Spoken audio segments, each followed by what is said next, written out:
go. All right, I want to welcome everybody to this week's virtual meeting of the Northern New England chapter of SABR. I am Bruce McClure, the chapter chair, and we always hold our meetings in conjunction with the Gardner-Waterman chapter of SABR over in Vermont, Dr. Clayton Truder, chair. So tonight, we don't have any guests. We don't have any formal agenda. We don't have anything going on except a little bit of trivia and a little bit of fun.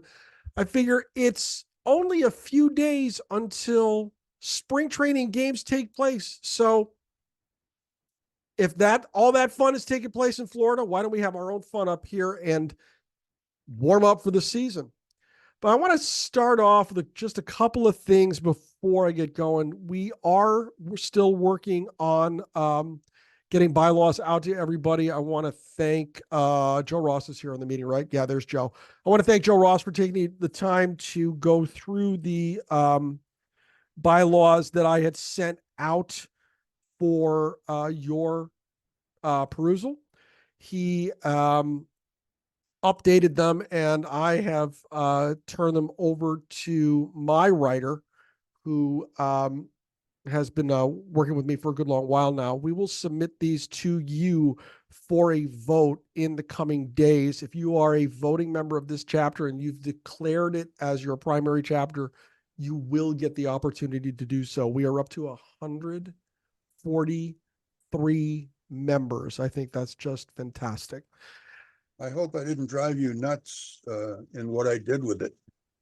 Joe, I just want to let you know that I have been in front-facing retail primarily in New York City for the past 22 years. I'm already nuts.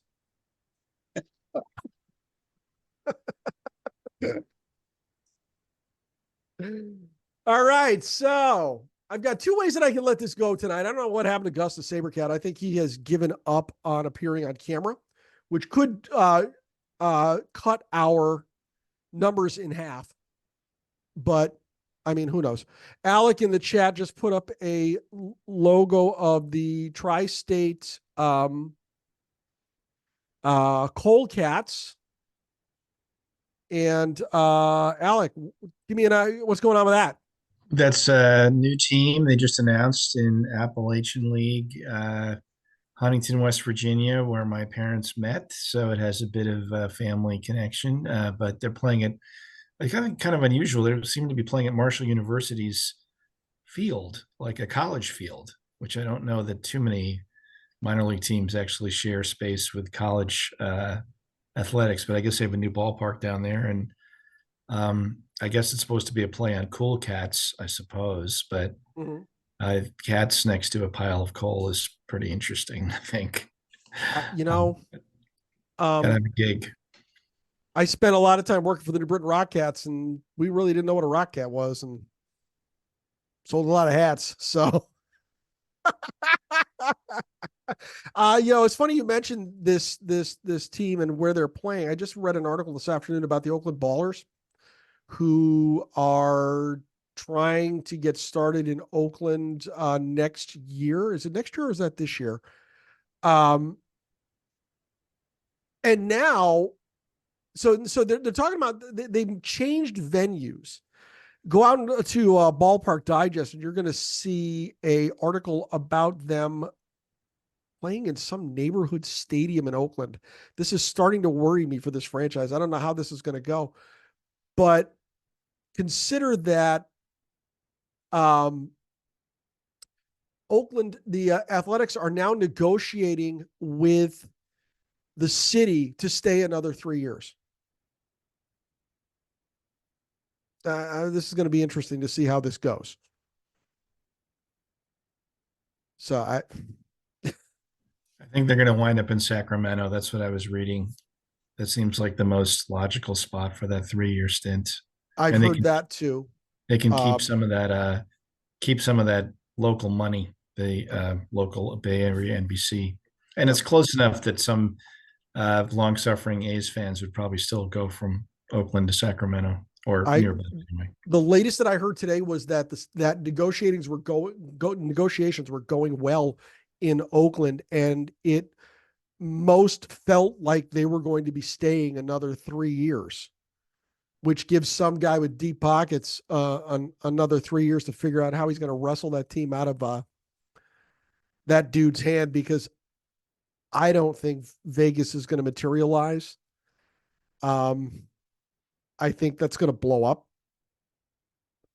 I don't know where they're going to wind up, but if I was a betting man, Pete Rose, I would consider putting money on them staying in Oakland under a new owner. But what do I know? I love that you just said Oakland A's and Michael Lewis appeared, Beetlejuice style. Felt like I know Michael Lewis must be dealing with this all the time. But I work. real Michael, no yeah. Moneyball here fans, really no. No Oh, Moneyball fans here. nobody got I it. got it. There was a Thank movie. you. I got it. Yeah. Now I just need Billy. Matthew will be here all week, folks. I will be, tip your unfortunately, server I'll and be try here the all week. veal. All right, so I got two ways that this can go here. Paul Hensler's in on the call this evening. Paul was involved in our Immaculate Grid tournament a while back. He played, Paul, you placed fourth, if I remember correctly. Is that right? Yes, it is. So Paul placed fourth in that. Hopefully Clayton sent him his lovely parting gift of some junk wax Bowmans. I want the rice-a-roni.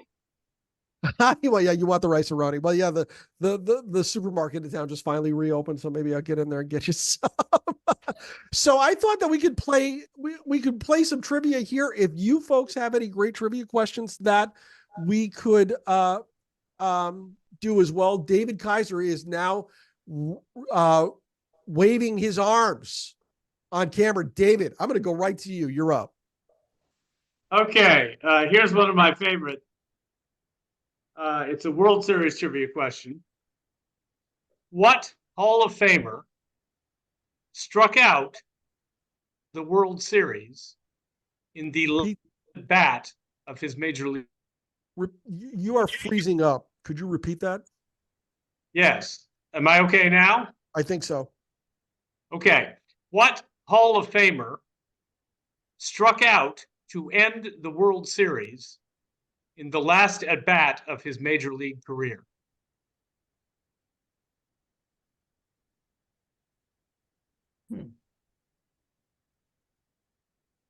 Ooh. Struck out in his last at bat in the World Series to end his major league career. Yes. Yes. Ooh. Anybody? I should have had the Jeopardy theme queued up for this. Do we get a hint, David? A decade? A decade? 1950s. Not who I thought it was.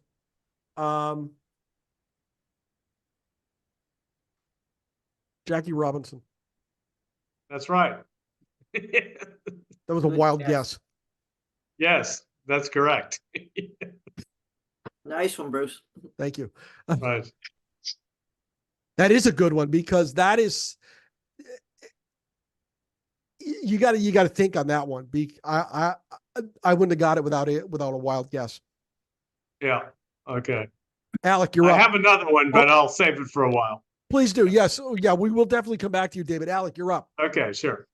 Someone will get this, but what city was the hometown birthplace of 4 Hall of Famers who all wound up playing for the team in that city?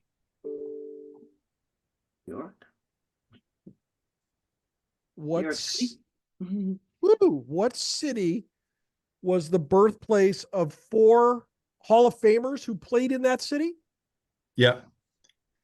I'll give you a little hint. One of them is inducted this year. That's a big hint.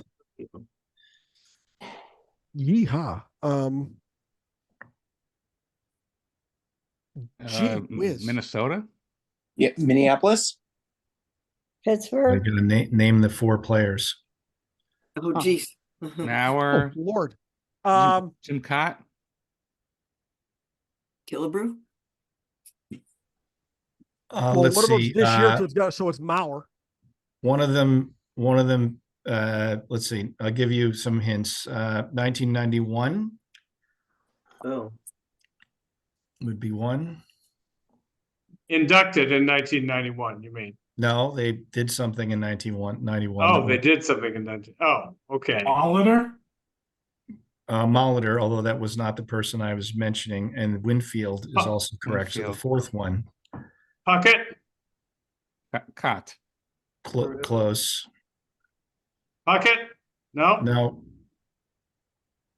for real? No. Did I get one with Mauer? Mauer, Winfield, Molitor, 1991. How did that World Series play out? What happened in Game 7? Morris? Jack Morris, yes. Chuck Morris. Okay. Yeah. How about that? Oof. They're bringing it tonight. So I do have Immaculate Grid queued up as well. If you haven't seen how we did this for the tournament, it was a lot of fun. Tyler Kepner is the world champion, undefeated. Nobody could touch him. Number one player for us. Wow. I mean, what did he, Paul, did he win that with a score of like 3? Something like that, yeah. It was nuts. He could consistently hit in the single digits, just without practically without thinking. I mean, he was so quick on it. Is there anybody here who's never done an Immaculate Grid before? Jeff's never done one before. No. Joe's never done one before. Dixie Tarango. Dixie has raised his hand. Dixie, go ahead. I Mike. have never done one before.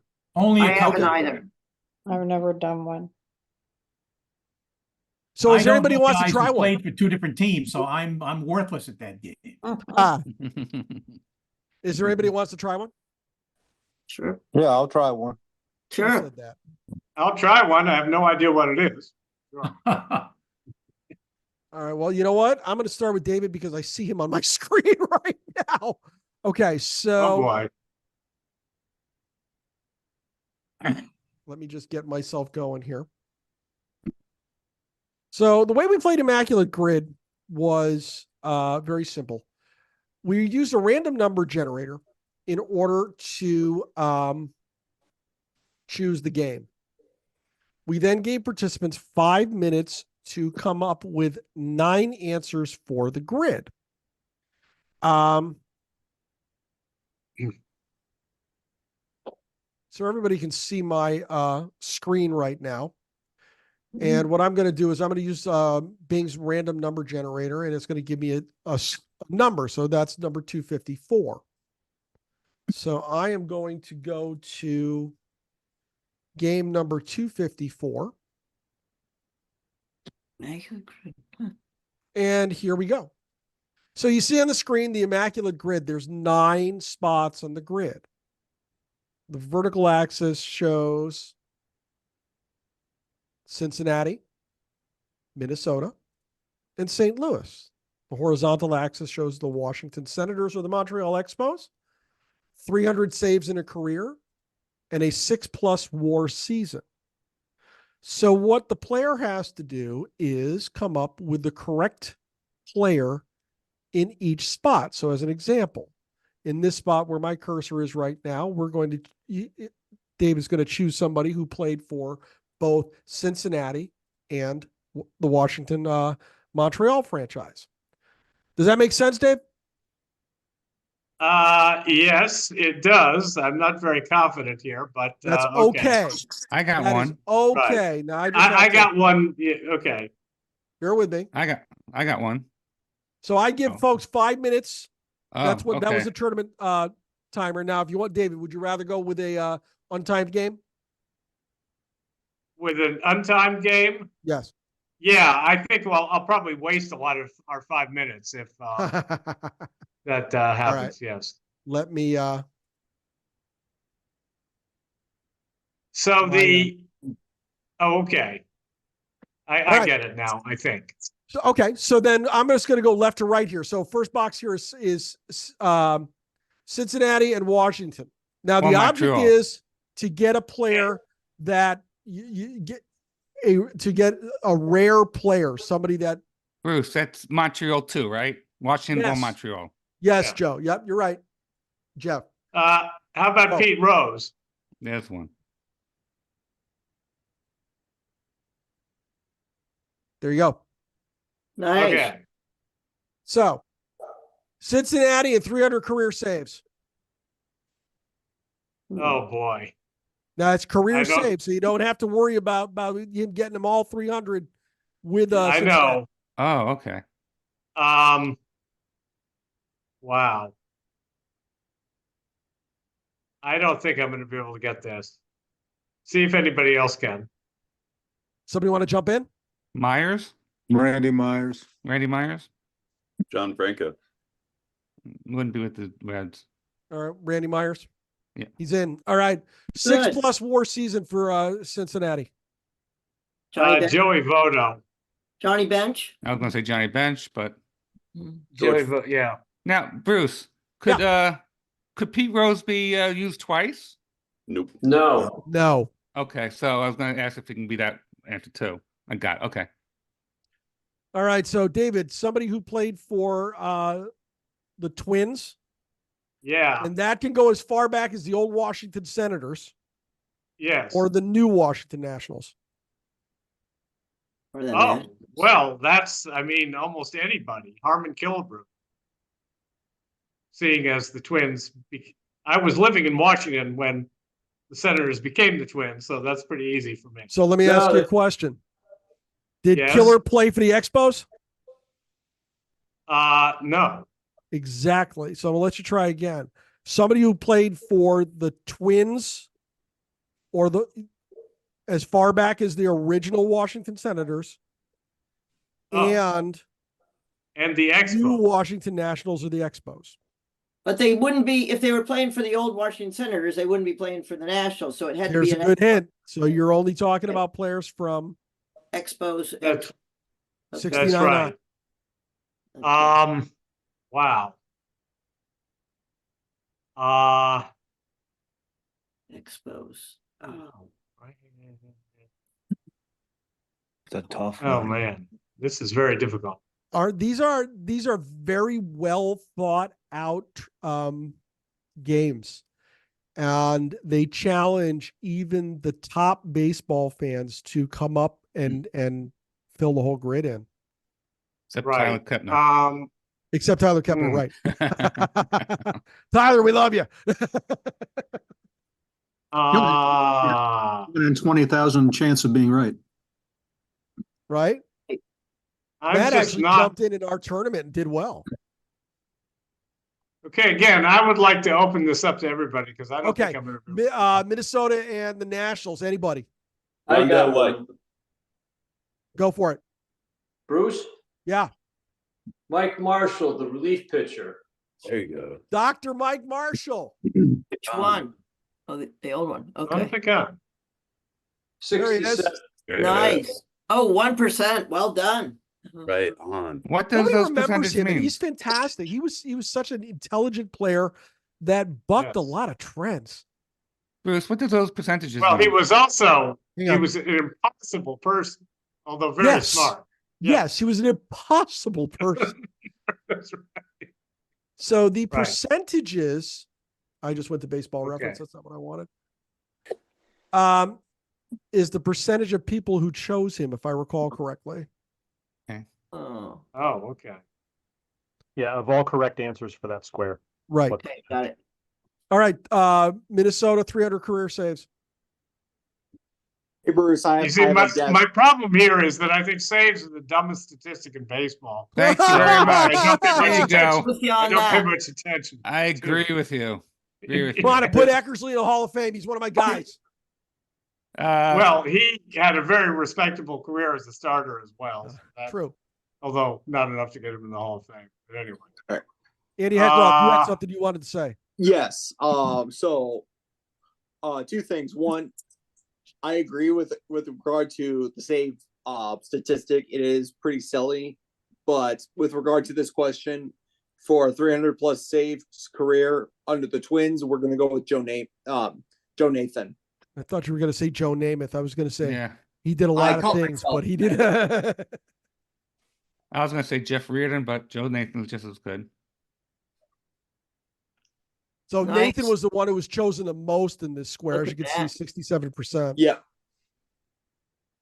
How Twins about in a Rod 6-war Carew? season. Yes, Carew? Rod Carew. Rod Rod Carew? Carew. Bill the Bill. He'll be Yeah. there. Yep.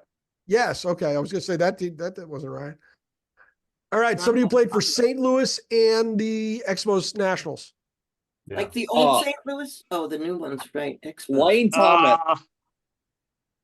Who? Lane Wow. Thomas. I'm a Cardinals fan. I know. Yep. Okay. Yes. Very good. Go for it. Woo. Nice one, Andy. St. Louis 300 career saves. I got one. I know one, but I'm not gonna. I'm out. Can we go with Jason Isringhausen? Suter. Suter. Bruce Suter's a Suter. good one. Lee Smith. Did he play for pitch for St. Louis? Yes, he did. Okay. Yeah. Well, I was gonna Early say that- Eck. I was gonna say Eck. Yep. Dennis We had that Eckersley. one Dennis Eckersley, Lee Smith, Bruce Suter, Jason Isringhausen. Oh, way to go, Andy. Okay. And St. for Louis that in a last 6-war one, season. Albert for that Pujols. Stan Musial. Oh, Stan Musial. Oh, yeah. So our rarity score was 173. That's actually pretty good. What's better, Um, higher or lower? You want to be lower. That's why Tyler won with like a 3. It was nuts. Oh, wow. He was Oh, amazing. wow. That would be He was pretty good. absolutely amazing. He had players that you're like, wow, that's awesome.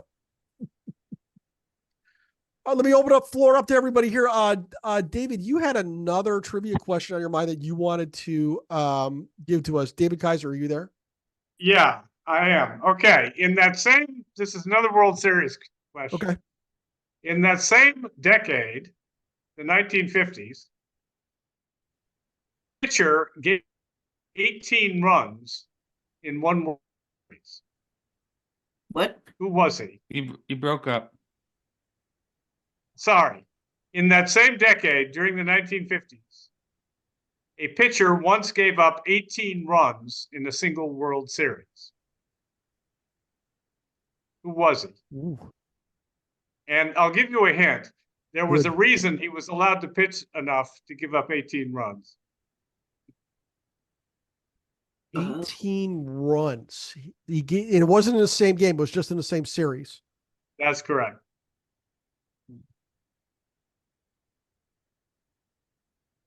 Johnny Padres. No. Does he Can have we the go with right Allie league? Reynolds. Nope. Was it the guy who pitched to Bobby Thompson? No. Ralph Branca? Oh, No. Roger Craig. Nope. Ooh, Spawny. No. But Okay. you're. No. Hoyt Wilhelm? No. Lou Burdette. Old. Yes. Okay. Lou Burdette in 1957 had beaten the Yankees 3 times and shut them out twice. He pitched the second game in 1958, and he won that game 13-5. Wow. He pitched game 5 with the Braves ahead 3-1, and I think the game was 0-0 for about 5 innings, whereupon he suddenly gave up 7 runs in an inning. He then pitched game 7 on 2 days rest. That game was 2-2 going into, I believe, the 8th inning. And in the 8th inning, he gave up a run and then a 3-run homer to Bill Scouter. So 5 plus 7 plus 6 is 18. It's really pretty amazing. He did. So this would have been 1958. That's right. So Yes. according to, this is very interesting right now. And I am going to try. Let's see if I can do. And Jeff, we'll get to you in just a second. If everybody can see that right now. Oh, yeah, there we go. The Lou Burnett's Yep. postseason pitching. In 1958, according to No, they're only saying 17. Yeah. I beg your pardon. All right. I beg your pardon. I'll have to correct that, I guess. Although I was pretty sure I had that right, but okay. Still got 17 shellacked. it is. Yeah. That's very interesting. Yep. All right. So in the chat right now, there's a picture of Lou. Hey, Jeff, you're up. You're up, man. All right. 1954 World Series. Everybody knows Vic Wertz hit the ball to Willie Mays, made that famous catch. Yep. Who was the pitcher? Don Little. Don Little. Yeah, you beat me to it. Right. There you go. And what did he say afterwards? I got my man. I got my man. I love that quote. Dixie, your hand's up. Do you have something? Yes. Go for it. I've been doing a little work on Walter Johnson lately. Of course, he holds the record for most shutouts ever and will hold that record forever because the shutout is going the way of the dodo bird. That's for sure. Last year, there were 309 shutouts. How many of them were given to pitchers who pitched a complete game shutout? 2. 3. On one, That's 10. count on one hand, right? Yeah. None. Wow. 0. 15. The answer is 21. Really? That many. Wow. Yeah, That's that exactly what I surprised was me. thinking, Robin. 21. Now, the associated questions are, what team shut out the other teams most? And that's these are not shutouts by one guy. These are team shutouts of another team. Which team led the majors in shutouts? The Marlins. Orioles? I'm gonna go Houston. Tampa. Anyone else?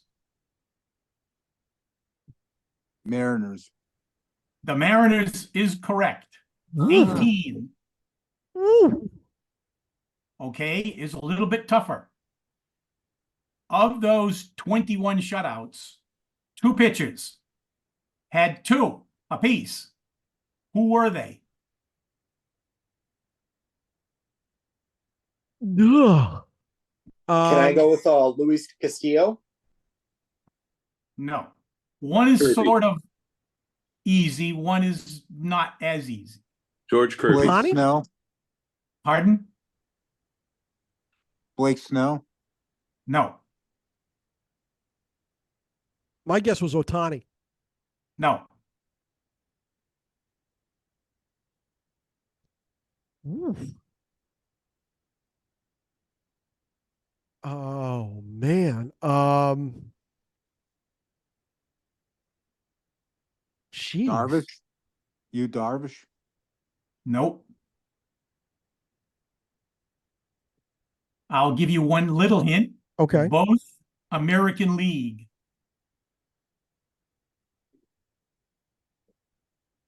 American League. Garrett Cole.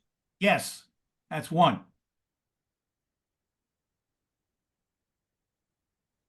Okay. That's the sort of easy one since he won the Cy Young. Right. Oh man.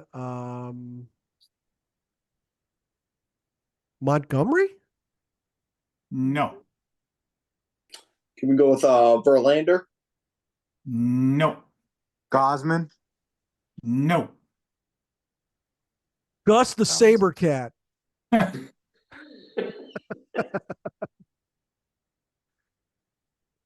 He's got a good knuckleball. Burns?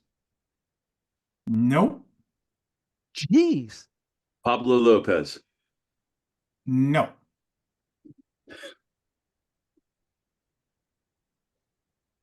Give it to us, When you man. hear the answer, most of you will say, oh, well, of course. Dylan Cease. No. Wow. All right, the answer is Astro Framber Valdez. Oh, geez. Yeah. Okay. Yeah.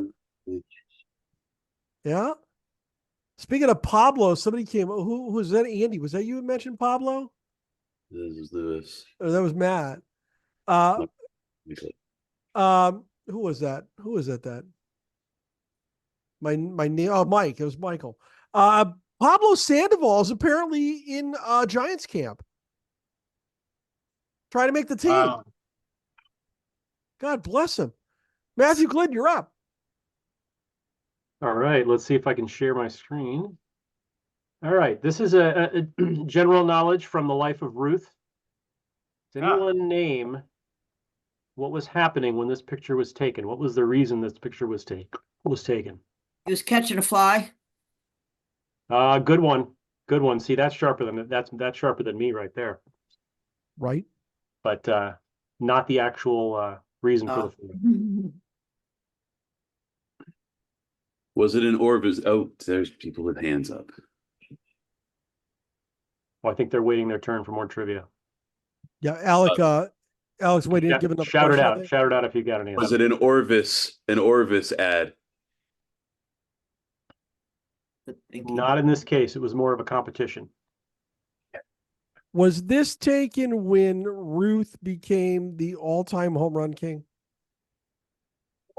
No. Earlier in the season. Is this some sort of competition between throwing the ball and casting a fly or a? You're heading very much down the right path. Yes. Okay. There's some nuance to it, but you've got the essence of it. Was Ruth trying to hit the ball, hit the fly, hit the something, hit the ball with the pole? I don't know. It was a distance competition. Yeah, right. This was the world champion dry caster at the time, and the question was, which will go further? The world champion's dry cast, he got 3 attempts, and Ruth's home run, he also got 3 attempts. And if you were to believe the news coverage after the fact, the dry caster was able to cast further than Ruth could hit the ball. Okay. How long was that line? Right. 500 feet? Right. Heck of a throw, right? However you look at it. Right. Heck of a throw. Heck of a throw. But yeah, I'll share some information here in a moment. But Okay. yeah, that's what you're seeing right there. And in fact, the half of it, the image with Ruth in it became one of his better known cards of that era. They cut out, unfortunately, the caster, but they show Ruth holding the ball in just that position. Huh. The caster is a little guy too. That's pretty impressive. That's cool. Alex, up. Go ahead, buddy. That seems unsafe, but we'll leave it at that for the moment. So here's a question I think is interesting. Which uniform number has the most wins above replacement? 42. 44. You're betraying your Northern New England roots and veering away from numbers that are iconic to this southwest of you. 9? 4. 5. 9. 8. 5 is. I'm amazed that it is not. I'm amazed that it is not 44. 5 is Right. first. Albert Wow. Pujols, George Brett, Joe DiMaggio. Okay. None of them Red Sox. Let's see. The next one. Brooksy was. The next number involves a twin, somebody else that's running for the U.S. Senate in California. Steve Garvey. So what number is that? 6. Oh, what? 6. Yeah. Garvey was 6. The next one is worn by someone we were talking about earlier, relating to St. Paul. Minnesota. Rod Carew?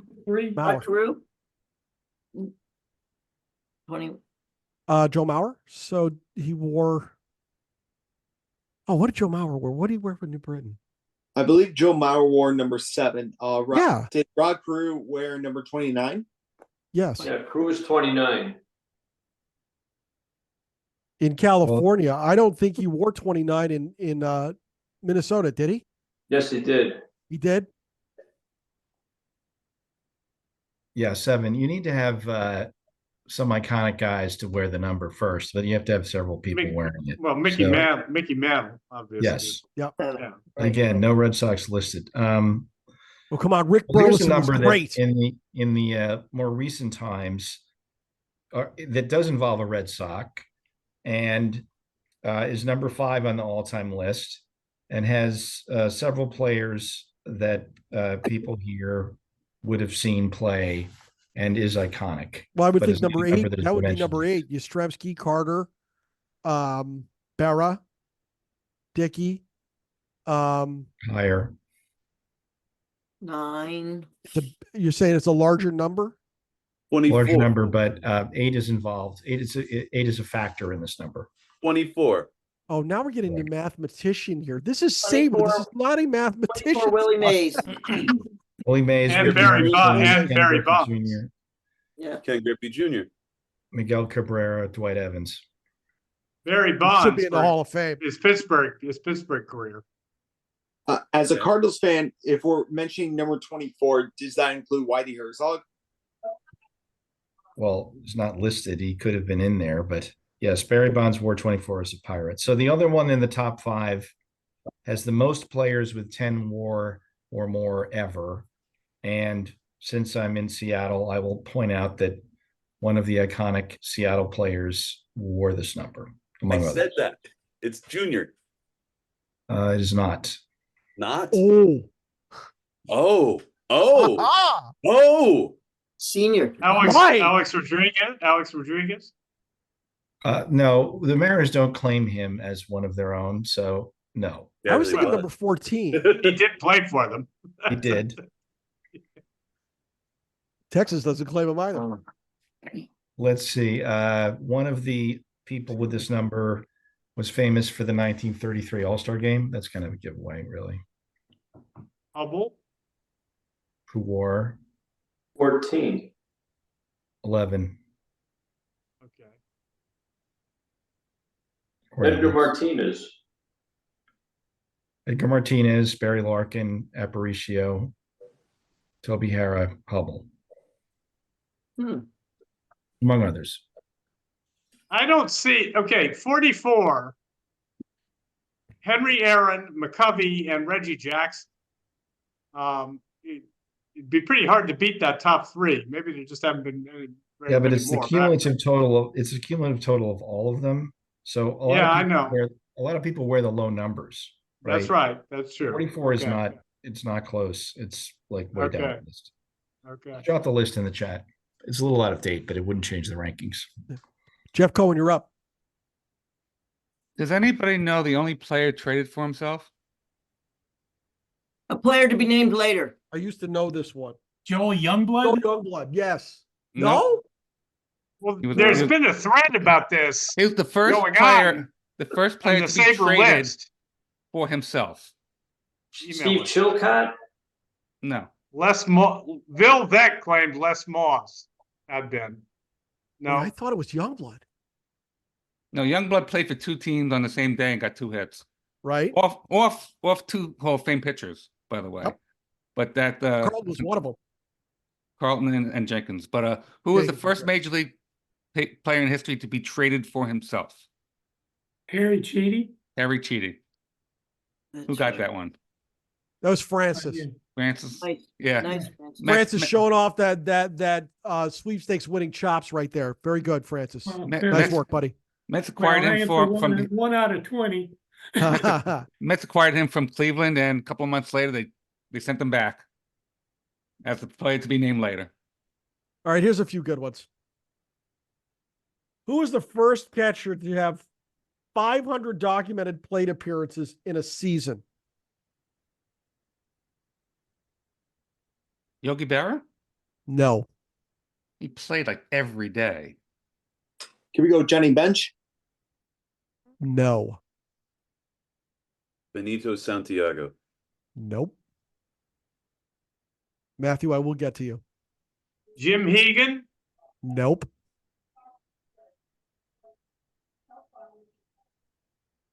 You guys ready?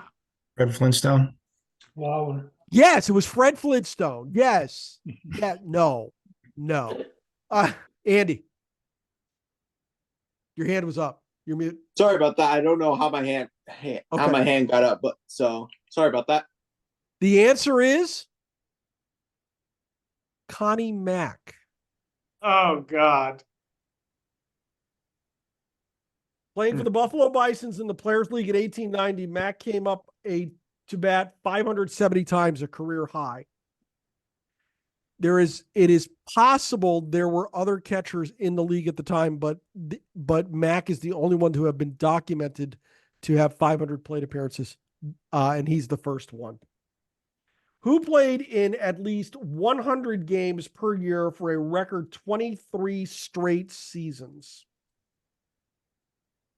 This is an easy one. Pete Rose. Yes. Yep, that was an easy one. Yep. Who is the youngest player ever to hit 40 home runs in a season? I've got feedback from somebody.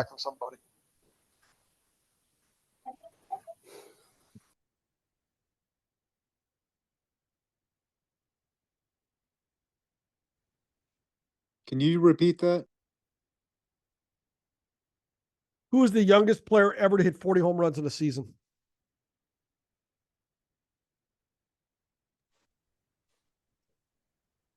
Pete Alonso. No. Kiner. Nope. A-Rod? Tony Piero. Not A-Rod, and it's not Tony C.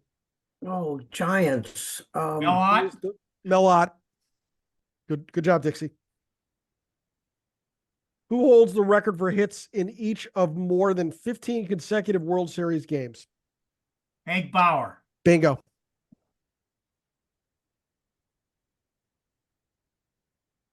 Who was the first man to both catch and manage no-hitters for 3 different teams?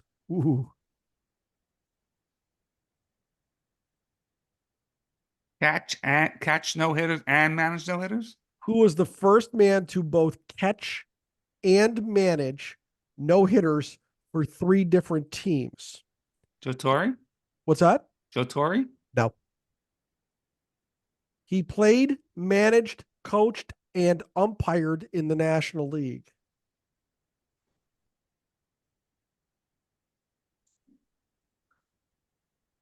Dixie, this question might be up your alley. Roger Brisnahan.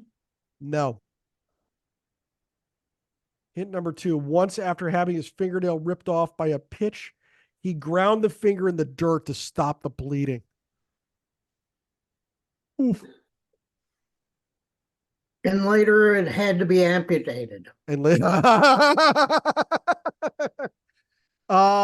doesn't say that here. I just read this and I can't remember the name. The answer is Wilbert Robinson. Wilbert was behind the plate for no-nos tossed by Ed Seward of Philadelphia of the American Association on July 26, 1888. Bill Hawk of the National League Orioles on August 16, 1893.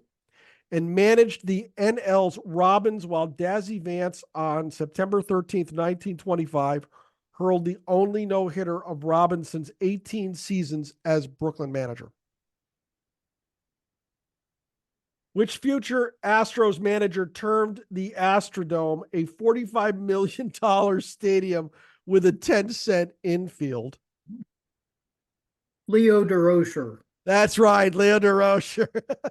I love that. About Wilbert Robinson, I thought of him, but I had no idea he had ever been an umpire. Yes, he had been. Yeah, he was an umpire too. Yep. Okay. Yep. Oh, and by the way, who said that Robinson had to have his finger amputated? That was right. Roger Cashman. Yeah, that was right. He had to have it. He had to have it amputated due to the infection. Who caught a ball drop from the top of the Washington Monument? Muddy Rule.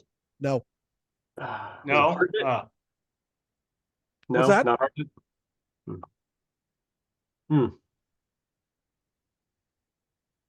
Sam Rice. No. Did I hear this question correctly? Who caught a ball that was dropped from the Washington Monument? Correct. Yes. He was the first person to have a 15-year gap as a major league player. Wait, did you give us the answer on the Washington Monument? No. Oh. No, I just gave you a hint. Oh, that's the same person. Oh, Yeah, oh. I just gave you a hint. He's the first player, Okay. first person to have a 15-year gap as a major league player. Mr. Page. Nope. Minnie Minoso. It was not Minnie Minoso. Gabby Street. Bingo. He guided the Cardinals to their third and fourth National League pennants. It was Gabby Street. The Washington Monument stunt was on August 21st, 1908. Who got 2 hits in 1 inning in the first of his 1,021 major league games? This one is kind of obscure. In his managerial debut, a player in the opponent's dugout, a future rookie of the year and future manager himself, got 4 hits. That ought to tell you something. You want the first guy or both guys? First guy. Who got 2 hits in 1 inning in the first of his 1,021 major league games? Dixie, do you have an answer? No? Okay.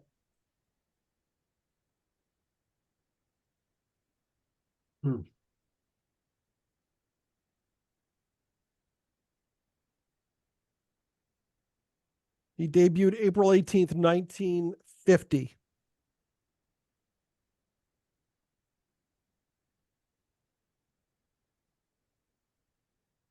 Walt Dropo? Nope.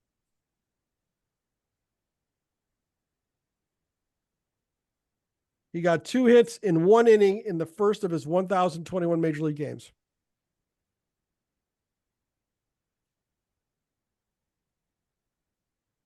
Did Martin start playing 50? Yes. Billy Martin? Billy Martin. Who holds the record for walks in a season among second basemen?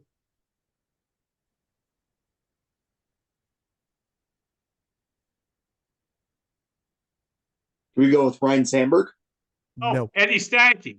That's it. Yes. Who was the first professional baseball? Who was the first baseball professional on the cover of Time magazine? Eddie Matthews. No. Oh, Time Joe magazine. DiMaggio? Was that? Joe DiMaggio? Nope. He was late in 1948. That is correct, but he was not the first baseball professional right, to be on the all cover. right. Mountain Landis? Nope. Can we go with Lou Gehrig? Lou It was Gehrig? not Lou Gehrig. Babe Ruth? It was not Babe Ruth. He was the first player to have about 200 hits. He was the first player to have 200 hit seasons in both the National and American League. So he's the first player to get 200 hits in both leagues. Oh.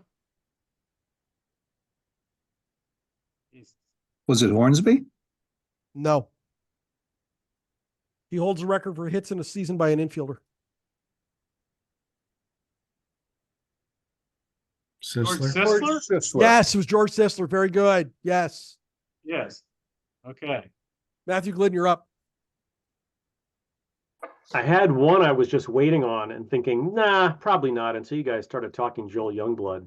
I'm like, okay. This is just a good one to remember. Like Joel Youngblood, if you want to cast back to pre-war times, Chicago's Max Flack. It was along the same lines. He was traded mid-doubleheader to St. Louis. So he played in the same day, the first game for Chicago, and then the second game for St. Louis when they were in town on May 30th, 1922. And he then went back and spent the rest of his career playing for St. Louis. So if you want a nice, memorable name to pair with Joel Youngblood, you got Max Flack. Nice. And the real question is, which Hall of Fame pitcher, to the best of my searching so far, is the only pitcher to play after World War II and amass at least 500 career hits? Pitcher. Yeah, full-time pitcher, full-time starting pitcher. Hall of Warren Fame. Spahn? Warren Spahn? I don't believe he hit 500 now. Okay. Can we go with Bob Gibson? I was going to say Gibson. As far as I can tell, it's not Gibson either. There's no way Gibson could have more hits than Spahn. Just beanballs. I mean, jokes, Jeez. jokes, Right. Yes, yes. brushbacks. Juan Marichal? Oh no. Terrible No. hitter. Can we go Don Drysdale? I will. I'll give you the team because it's a little tricky. The team is the Yankees. Wow. I believe he's a 6-time World Series winner with the Yankees. Whitey Ford? Whitey Ford. No, unfortunately not. Gee No. whiz. El Stottlemyre. Nah, he didn't win 6 World Series.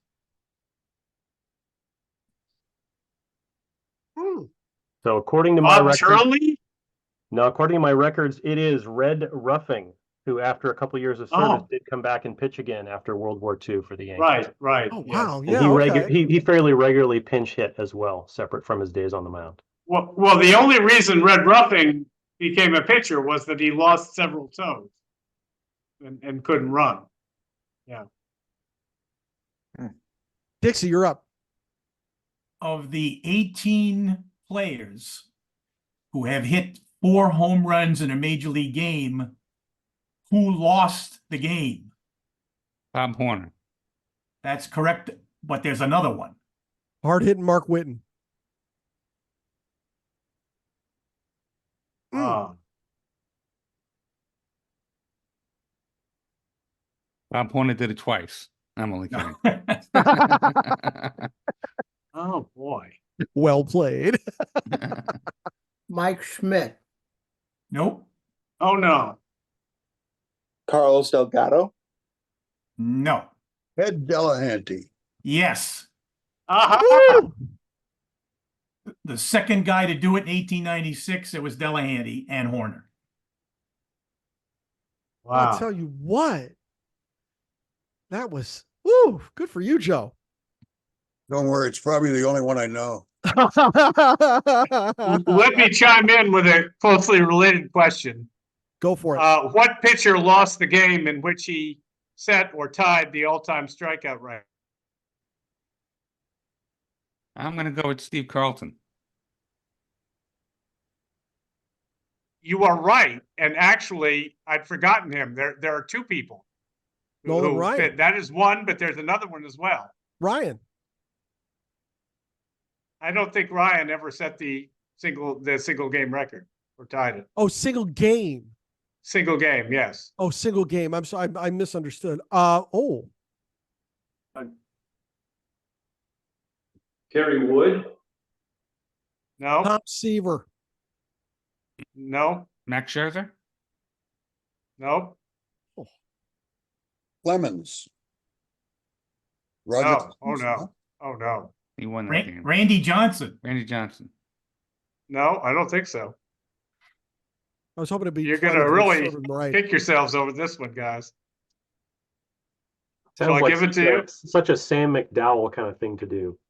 No, Bob Feller. Oh wow, really? Oh geez. Yes, and it's amazing because he said it with 18 and Carlton broke it with 19, and they both lost the games. Oh gee whiz. Okay.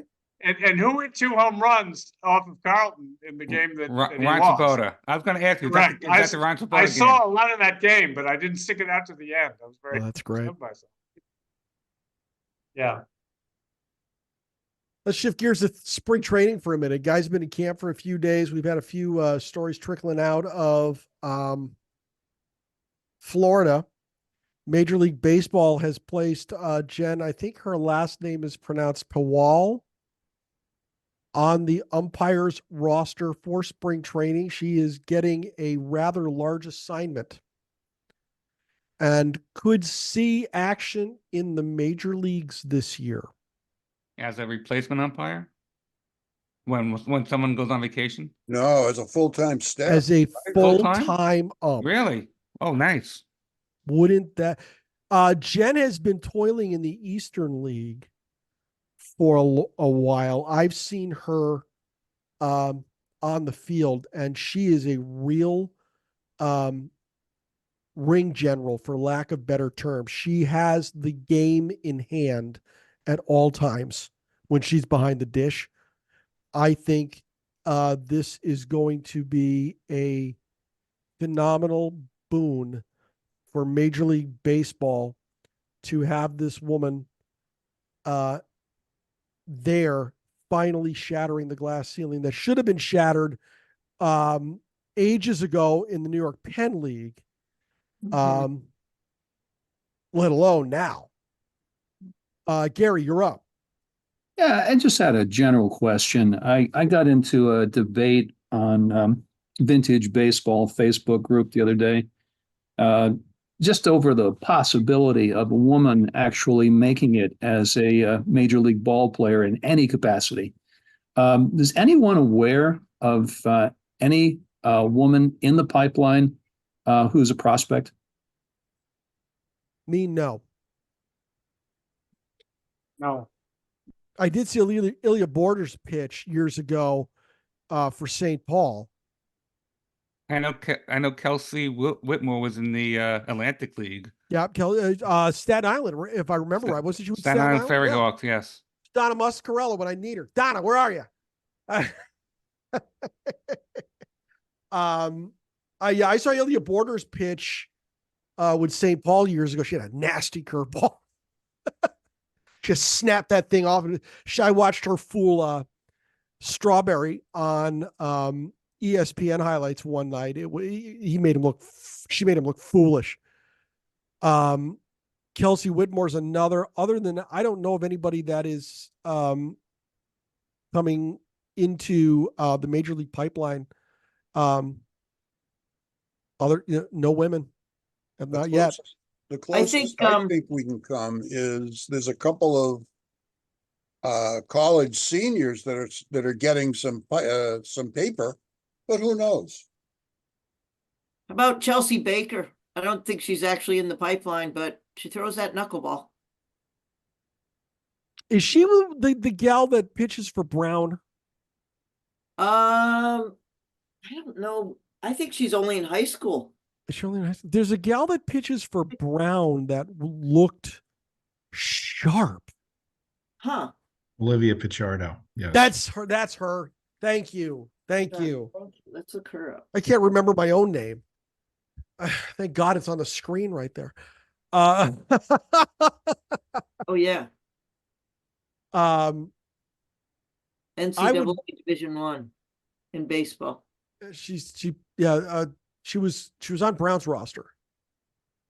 Well, that's a way the Oakland A's could boost attendance, right? To get a female player. That is a way. I think they're going to sign in with the Coliseum for 3 more years. Have you guys seen that show Pitch that was on Hulu? No. Tell me about it. It's a series about a 23-year-old pitcher woman who comes up and plays for the San Diego Padres, and it appears that the San Diego Padres played a part in the production. Looks like they're in the stadium and all. And it was interesting because it did sort of touch on, it was about 10-part series, and it touched on things like dealing with the press, dealing with lots of little girls who are playing in little leagues, and like they got to see her, like just dealing with demands, all the things outside of just playing the game. I thought it was pretty well done. I mean, there was a little bit of, I don't know, romanticism, romance, and over drama, but it's on television. But as far as the possible situation, it wasn't unrealistic, and I recommend it. The woman who played the pitcher, she was great. She was really great. Let me see here. We got a little bit in the chat here. I'm trying to scroll up. This is from Alec. Tony Stone, July 17, 1921 to November 2nd, 1996, who was born as Marcinia Lyle Stone, was a American female professional baseball player who played predominantly male leagues. In 1953, she became the first woman to play as a regular on an American major level professional baseball team when she joined the Indianapolis Clowns in the previously all-male Negro leagues.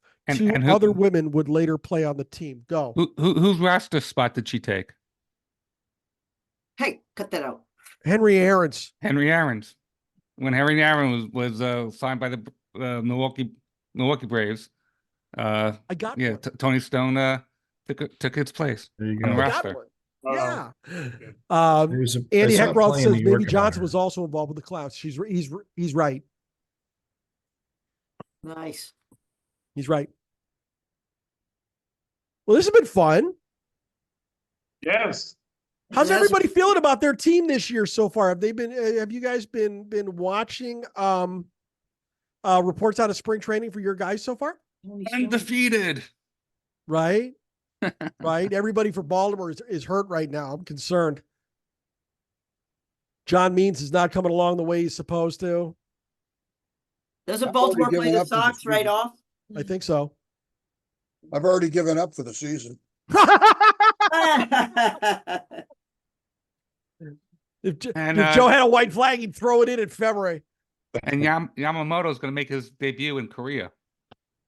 Yes. The Dodgers start Yep. What March is that? 20th. March Mar- 20th. March 20th, ESPN, right? I guess it's going to be on ESPN. Of Yeah. course. Well, you know. The Time season for is the pill starting on contract for March Snow. 20th?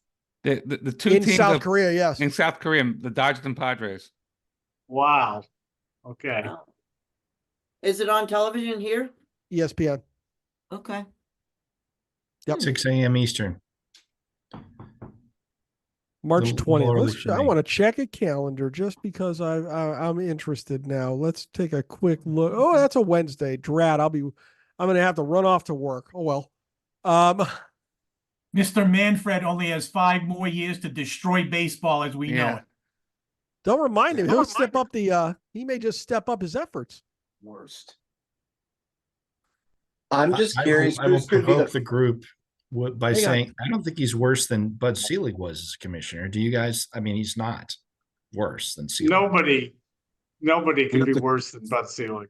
He's the worst. Absolute worst. Well, Peter Uteworth is pretty bad with all that collusion stuff that he put through.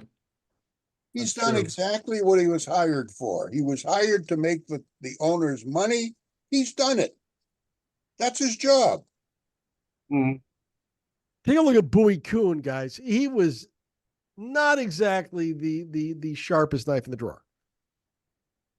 It's a great experience to read Marvin Miller's autobiography and then read Bowie Kuhn's autobiography. Oh, yeah. And you really get the message as to why against Miller, Kuhn did not have a chance. Yeah, you bet. You bet. You bet. Yeah. You are spot on with that. Who's going to be Anybody the got any first predictions force? for their guys so far? Anyone looking for a good book? Try this one. Yep. I understand it just won an award. It did. It won the I'm Seymour only Award. I've gone through 4 chapters. It's very dense in information, Yes. but it's good. It is good. Can you tell us a little more about it? We can only read that one word baseball. We kind of figured that was the first word.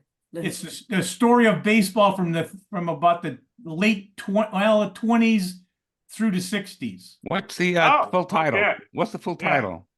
Baseball, the turbulent mid-century years. Turbulent mid-century year. It's a completion of the Mills husband and wife team writing about baseball. This is a continuation of that. Yep. But The author- it's got a lot of stuff in it that is new information and stuff that maybe all of us knew at one point but forgot. All of that stuff is in it. Very good. I believe his last name is pronounced Getcher. Steve, if you're watching this on YouTube, I'm sorry. You taught me and I can't remember. It's Geitshire. Is it Geitshire? I think so. So either way, Steve, I'm sorry. He presented to the chapter a while ago. And if you go to our YouTube channel, search SABR Northern New England chapter on YouTube, all of our previous meetings are there and his meeting is there. You can watch him discuss this book with us right there on YouTube. It's out there. Have a look if you get a chance. And speaking of that, next week we are going to meet on Tuesday, February 27th at 7 p.m. Eastern. And we're going to have fellow chapter member Keith O'Brien with us, who will be discussing his brand new book, Charlie Hustle, The Rise and Fall of Pete Rose and the Last Glory Days of Baseball. This is going to be a really fascinating discussion of a controversial and really ever interesting player. I was in on the meeting with Andy Heckroth's chapter in Indiana last night, who I just want, before I go any further, Andy, you did a heck of a job hosting your first meeting last night. Good job on that. Keep it up. That's great work. Thank you, Bruce. I do appreciate that. Keith is a fabulous and engaging presenter. He has written a really, really good book. And I'm going to urge everybody on the call here tonight, as well as anybody who's watching this on YouTube when I get this uploaded on Tuesday morning, to join our meeting next week with Keith, because you are not going to want to miss him talking about Pete Rose. He was dynamite last night with Andy's chapter, and he is going to be fantastic with us as well.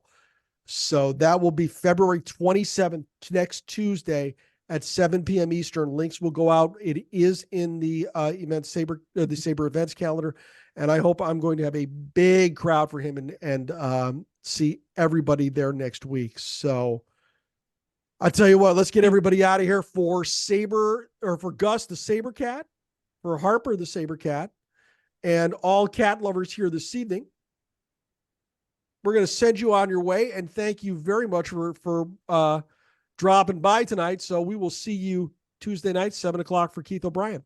Have a good night, everybody. Thanks, Bruce. Thank you. Thanks.